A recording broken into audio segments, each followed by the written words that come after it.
Hey guys, it's Miss Allison, and we're going to be talking about how to write the different types of speeches within your debate today.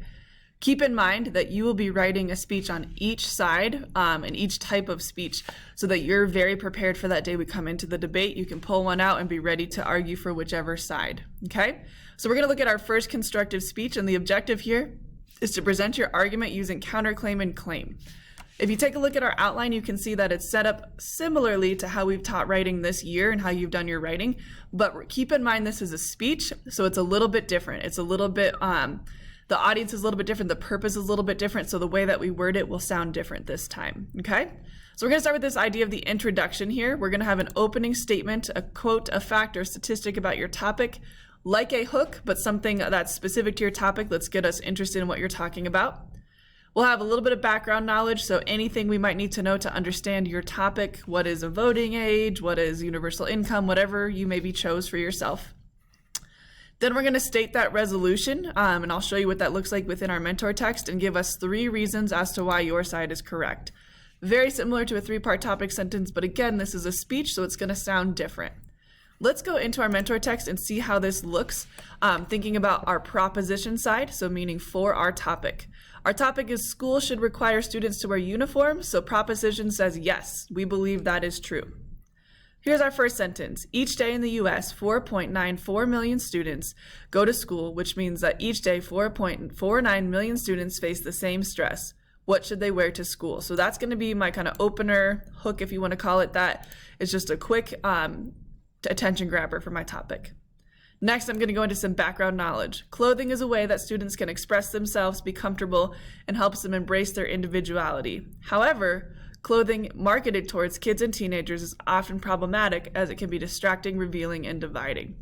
So when we look at this, it kind of shows both sides of that argument and what we're talking about.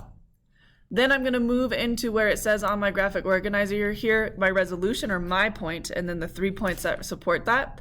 The resolution before us today is that school should require students to wear uniforms. We, the proposition, support this resolution because school uniforms have been shown to keep students focused on their education, create a level playing field among students, and improve attendance rates.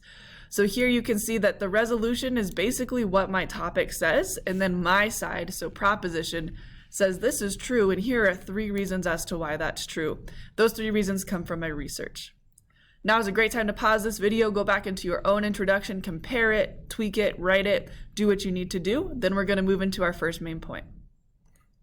All right, guys, so taking a look here at the rest of our outline, you'll notice it looks very similar to a TICA, but remember this is a speech. So we're going to have a few things that differ, but the idea is we are showing evidence that supports our claim and then how and why that evidence is correct.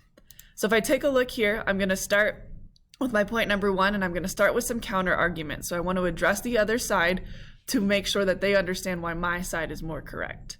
So here I have many argue against school uniforms because they feel uniforms promote conformity over individuality. So the other side would say that. Though this might appear to be true on the surface level, the opposite is true because uniforms help students stay focused on their education. So then that's my chance to put in my claim. I did make this 2 sentences instead of 1, that's okay, right? In a speech, we can break that format just a little bit because it's a little bit different when you're speaking it versus writing it. Then I'm gonna go into my introduce quote analysis. For my introduce quote, I'm just going to say where it came from. I don't need a lot of context this time. So as a study notes, or a study notes that, the National Association of Secondary School Principals stated, when all students are wearing the same outfit, they are less concerned about how they look and how they fit in with their peers. Thus, they can concentrate on their schoolwork. So again, that's going to be just a quick way to say, here is a quote. You don't need anything else. Then I'm going to do my analysis piece. I don't need a trigger rigor word here. We don't need to do level 3 thinking. You don't need to do anything like that. Think about your audience.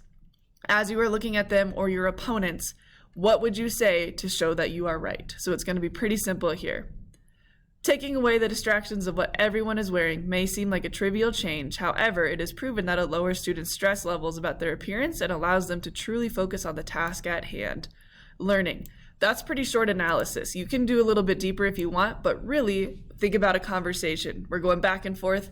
I'm going to say something. I'm going to bring up another point. And if this was a true debate, right, we would be kind of thinking about how the other side would look at that too, which you're doing, okay?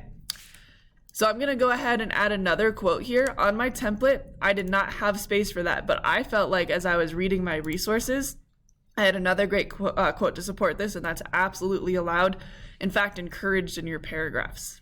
Okay? So to further that point, quick introduced quote.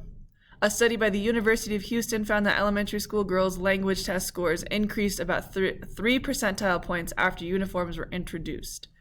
An increase in test scores is a true testament that the importance of uniforms, as it allows students to take away all distractions and achieve at higher levels than before.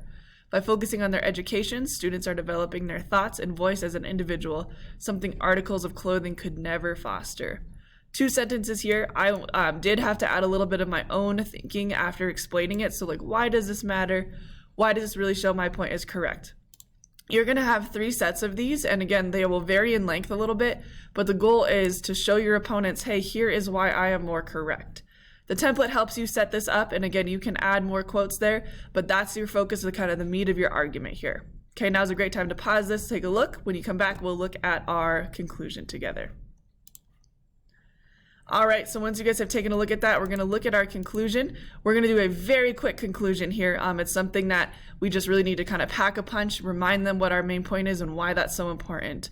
So I'm going to start with, to sum it up, it can clearly be seen that school uniforms are incredibly beneficial for both students and schools. I'm just going to state it right out, right? Don't keep it a secret. Here's what we believe. Then I'm going to talk a little bit more about why that's true. Students need a place where they are comfortable, focused, and most of all accepted, which uniforms absolutely help create.